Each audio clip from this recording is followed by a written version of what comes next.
Alright investors, on popular demand आज हम cover करेंगे ऐसी कंपनी जिसे हम कह सकते हैं फाइनेंसर ऑफ द फ्यूचर। क्योंकि अगर आप ग्लोबल वार्मिंग में बिलीव करते हैं and you think renewable energy is the future, then आज की कंपनी आपको इंटरेस्टिंग लग सकती है। एंड आज हम देखेंगे इसका business, technicals, valuations and financial health.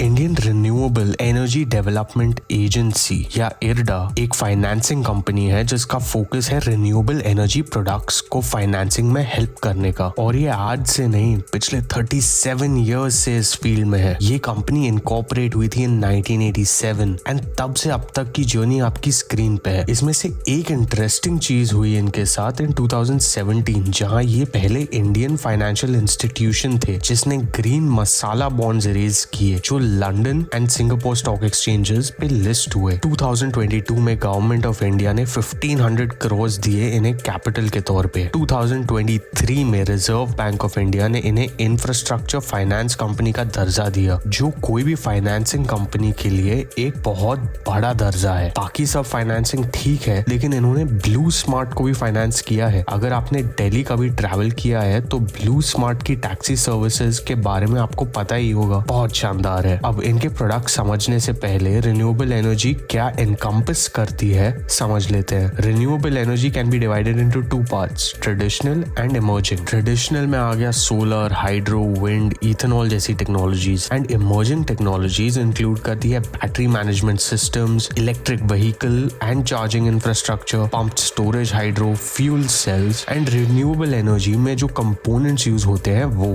अब ये फंडिंग ऑफर करती है कॉन्सेप्ट से लेकर डिप्लॉयमेंट तक। एंड इसमें इनके पास कुछ प्रोडक्ट्स हैं जैसे प्रोडक्ट टर्म लोन्स की रीफाइनेंसिंग। इनके पास गारंटी स्कीम्स है जो रिन्यूएबल एनर्जी प्लेयर्स को बिड सिक्योरिटी प्रोवाइड करती है, जो एक काइंड ऑफ इंश्योरेंस है। ये लाइन ऑफ क्रेडिट्स प्रोवाइड करते हैं, future cash flow securitization provide करते हैं। मतलब जो फ्यूचर में पैसा आएगा कोई रिन्यूएबल एनर्जी प्लेयर के पास, जिसका उनके पास परचेस ऑर्डर या लेटर ऑफ इंटेंट है, उसके अगेंस्ट लोन्स दे सकते हैं। लोन्स को टॉप अप करती है, लोन सिंडिकेशन करती है, मतलब अलग अलग बैंक्स एंड एनबीएफसीज के साथ मिलके लोन प्रोवाइड करती है। Letter of undertaking and payments on order instruments, मतलब सपोज कोई प्लेयर के पास गवर्नमेंट कॉन्ट्रैक्ट है एंड उसने डिफॉल्ट किया तो ये पे करेंगे गवर्नमेंट को। इसेंशियली एक बैंक गारंटी की तरह काम करता है ये। होपफुली आपको इनके प्रोडक्ट समझ आ गए एंड अगर लाइक एंड सब्सक्राइब नहीं किया तो वो भी कर लेना। इसका ग्रोथ ड्राइवर इसके नाम में ही है एंड उससे बड़ा ग्रोथ ड्राइवर चाहिए भी नहीं। Renewable energy is the energy of the future, क्योंकि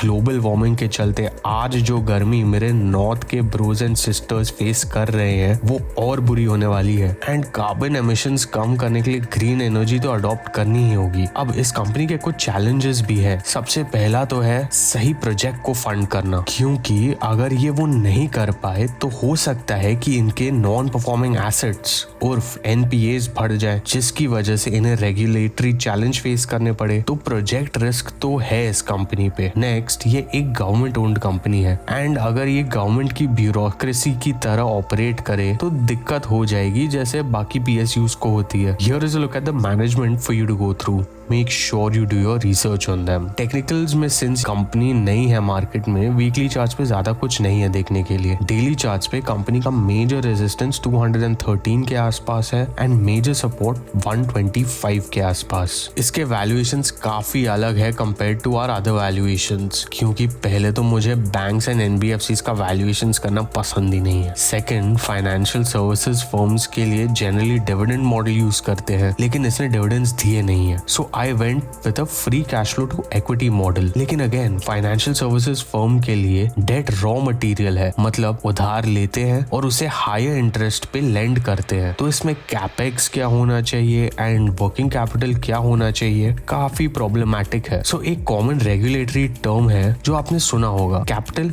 एडिक्वेसी रेशियो। ये बेसिकली एक रेगुलेटरी टर्म है जिसका मतलब है कि बैंक या एनबीएफसी कितना फंड साइड में रखती है लॉसेस मैनेज करने के लिए, ताकि वो अपना ऑपरेशंस कंटिन्यू रख सके। इसे हम कहते हैं टियर 1 कैपिटल। अगर आपको इस टाइप के वैल्यूएशन पे एक डिटेल वीडियो चाहिए तो कमेंट्स में मेंशन कर देना। एनीवे, तो रीइन्वेस्टमेंट रेट कैलकुलेट करने के लिए मैंने change in tier 1 capital project किया। That being said, current year का इन्होंने सिर्फ रेशियो मेंशन किया है। I couldn't find where the components of the ratio were stated. अगर आपको पता है तो प्लीज कमेंट्स में बता देना, it will be really helpful. तो इसे सॉल्व करने के लिए मैं DRHP में गया एंड जो नंबर्स वहां मेंशन किए थे उससे मैंने करंट नंबर्स को एक्सट्रैपोलेट किया। अब नेट इनकम कैलकुलेट करने के लिए मैंने सिंपली इनका book equity multiplied by return on equity किया एंड ROE को स्टेडी स्टेट में 25% पे ले आया एंड उससे मुझे मेरा free cash flow to equity मतलब न्यूमरेटर मिल गया। इसका कॉस्ट ऑफ इक्विटी मैंने इंडस्ट्री एवरेजेस के हिसाब से ले लिया एंड ये करके मेरा प्राइस आया around 220, which makes the company undervalued. Of course, I could be wrong and you can download the sheet from the link in the description below to make your own assumptions. Generally, मेरी sheets अलग sheets से linked होती है, इसलिए मैं सिर्फ output sheet upload करता हूँ, जिससे रिवर्स इंजीनियर करना सिंपल है। बट इस बार सिंस ये मॉडल एक ही शीट में ही पूरा आ जाता है, आप इसे completely डाउनलोड कर सकते हैं। That being said, technicals and valuations मिला के मैं क्या करूंगा, अगर मेरा व्यू लॉन्ग टर्म का है देन मुझे यहाँ पे कंपनी उठाने में कोई प्रॉब्लम नहीं होनी चाहिए। लेकिन अगर मैं वेट नहीं कर सकता तो इसे अपने 213 का रेजिस्टेंस ब्रेक करने का वेट करूंगा एंड फिर उठाऊंगा, क्योंकि मोमेंटम तब आएगा। Moving on to the financials of the company,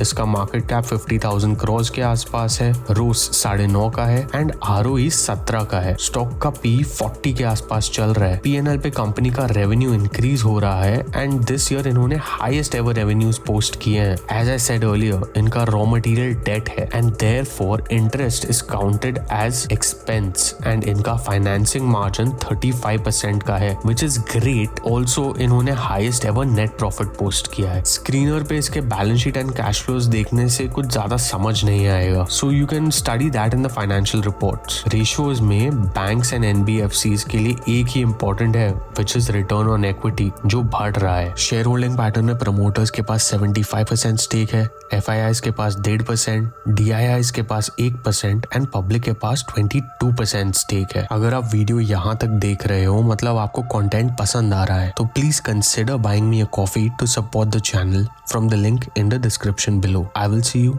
in the next one.